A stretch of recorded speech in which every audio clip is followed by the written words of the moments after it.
Hi, this is Dave in the IQ Center with another Cinema 4D tutorial. Today we're going to make a spleen. I had a request from a student to make a spleen, and I really had a hard time. I really struggled with it, so I came up with a workflow that works all right.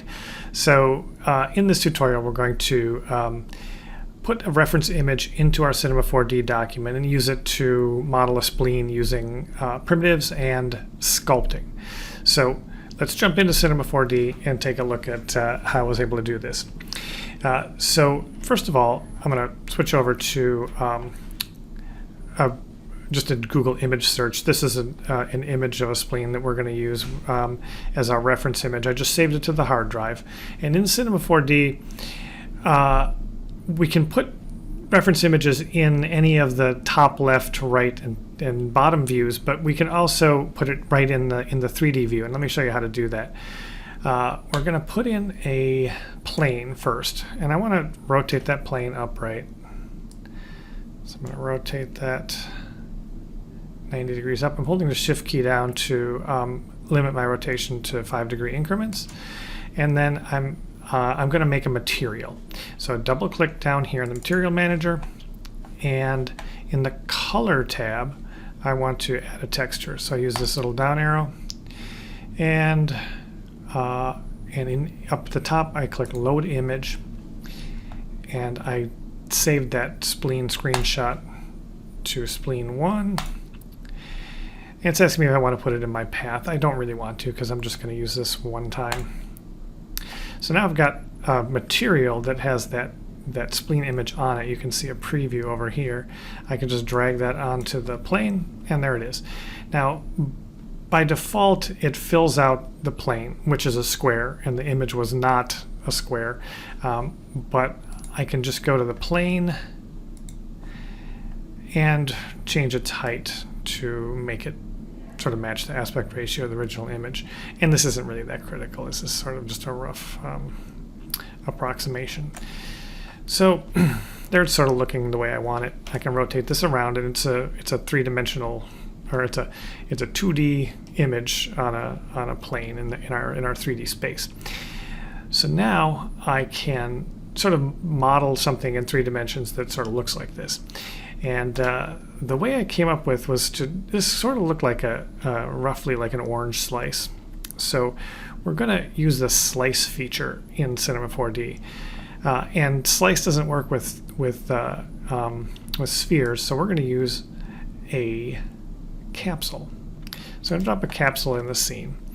And what I want to do, we're only going to take part of this capsule, sort of like a wedge of this capsule. So I'm going to move the capsule. Well, actually, I'm going to leave the capsule right where it is, and I'm going to move the plane over using the move tool.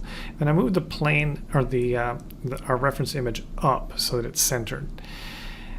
Now we can rescale this capsule a little bit. So I'm going to press the T key to scale. I'm going to use these little with the orange handle to make it larger, and make it maybe a little taller. Let's see where we are. That's pretty close. Okay, now we want to take a slice of that. So right now we have the full capsule sort of centered on our spleen reference image, and in the capsule there is a slice tab, and if I check slice, it will show me a slice of the capsule from 0 to 180 degrees. And if I rotate this up, you can kind of see what it means. It's slice the back half. I want to just adjust these numbers so that it's kind of out into my plane and then back around. I'm going to look at it from the top so I can see what I'm doing. And pull it back a little bit. Make the from angle a little bit further forward. And this is sort of what I imagine my general spleen shape to be. Okay, and we can make it a little bit larger, a little taller. move my reference image up by pressing the E key.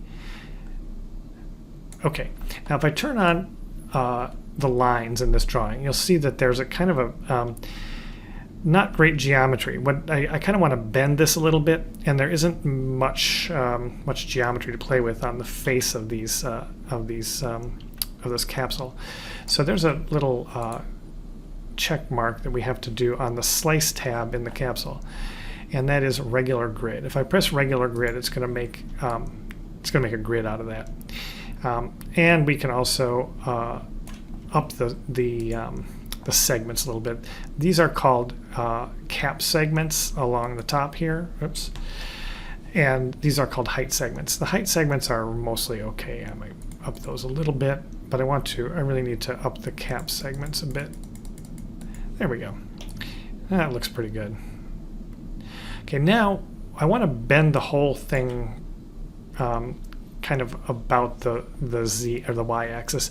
So I need to put in a bend deformer. So we're going to click bend deformer and drop it on the capsule.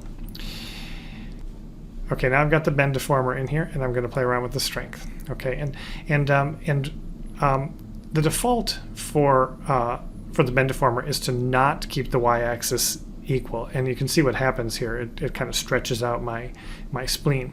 So I need to check this box. It says keep Y-axis length, and now it kind of so now it bends from the bottom. So we're going to have to bend it a little bit and then rotate it back. So we're going to bend the spleen and then click the capsule and press the R key to rotate it, and I'm going to rotate it back. And then I'm going to move it with the E key. And, you know, that seems pretty reasonable.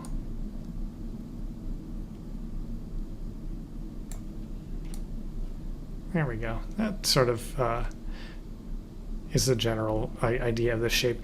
It's not perfect. We're going to have to do some sculpting to ease these corners and make it look more natural, but this is a rough idea of the shape. Okay, so let's take our reference image right now and move it back away a little bit, and we're going to start to sculpt this. But before we sculpt it, we have to make a version of this that is not based on a capsule and a bend deformer. We have to make this into an editable object. So if we click capsule and make editable, that's one way to do it. But I want to save a copy of this just in case I screw it up. So I'm going to right click on capsule and choose current state to object. What current state to object does is makes a snapshot of our object as a polygon image, as a polygon object, separate from our object. So I can just now hide our capsule, original capsule, and work on our piece of geometry. Now we're going to do this in the Sculpt tab. So you may not have been here, but there are a ton of different workspaces that highlight different activities you do in Cinema 4D, and the one we're going to focus on right now is Sculpt. So I'm going to click Sculpt. It's going to change my view. Now, there are a couple different ways of sculpting. One is to subdivide, and I've found that this object fails. And let me show you what happens. If I click Subdivide, this is a typical way you do it. So click Subdivide again. It makes more geometry. And then I can start working on this, but watch what happens.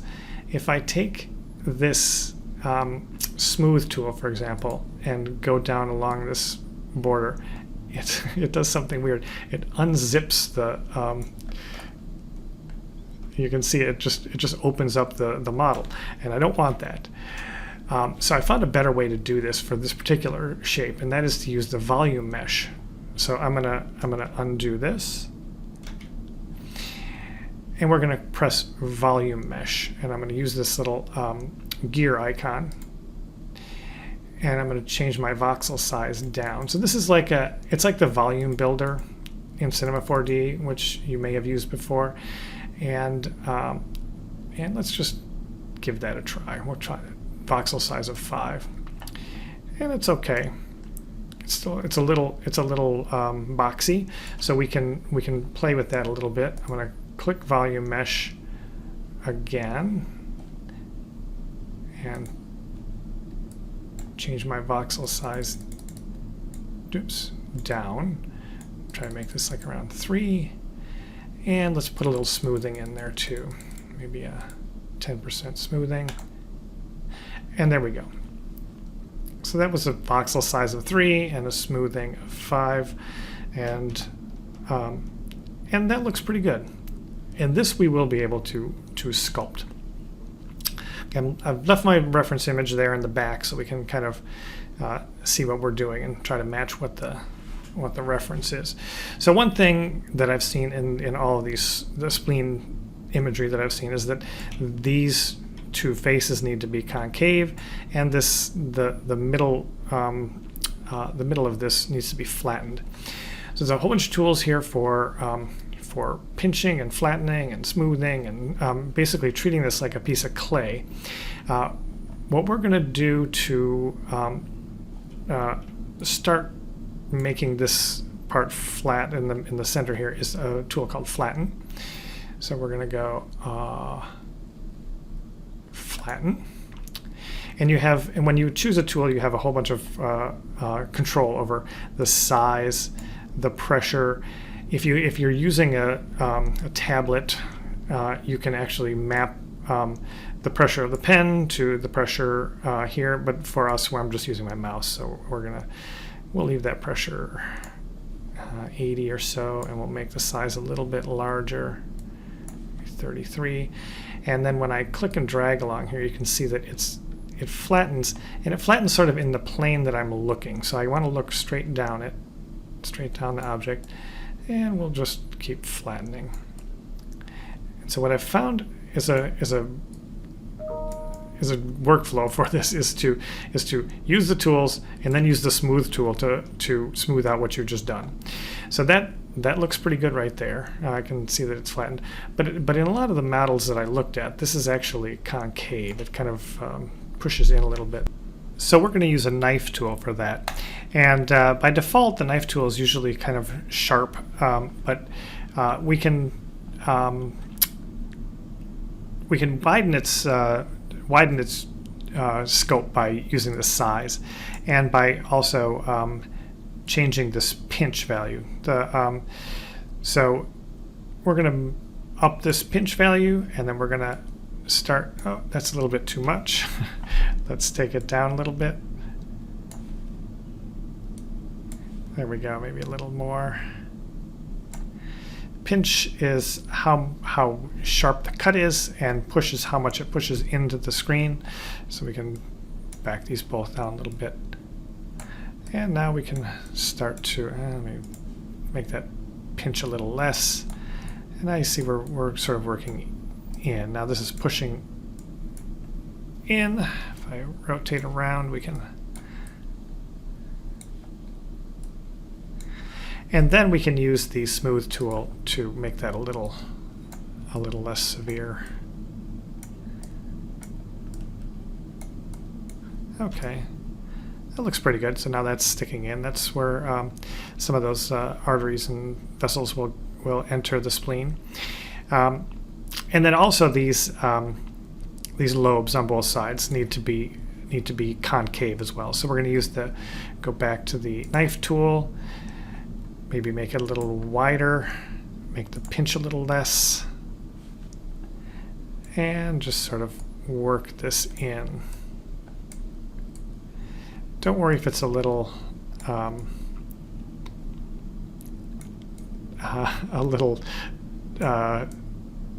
pinchy in places. We can smooth that out. Okay, and turn it around and see what we got. See how that looks pretty bad, but if we use the smooth tool, we can sort of undo make it a little flatter. I don't know how most people use this tool, but I often follow up everything I do with the smooth tool. But there we go. That sort of gives me the idea of what I'm seeing in the reference imagery. So let me do that on this side as well. Knife tool, and let me go to my Objects tab and turn off the plane just for a second so that I can turn this around. Okay, now I'm going to get my knife tool and turn the pinch down.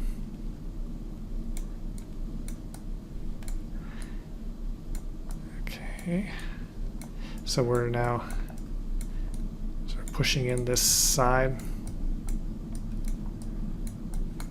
Then smooth tool.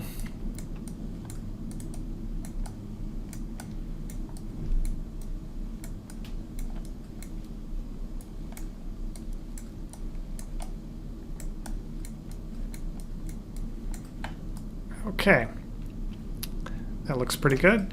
Also, the bottom is usually kind of flattened. Let me turn my plane back on.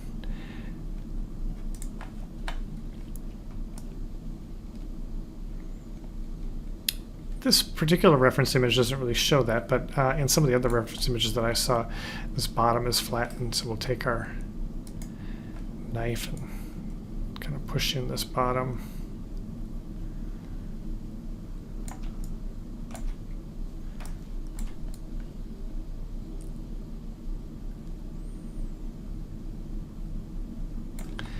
And smooth. Oops.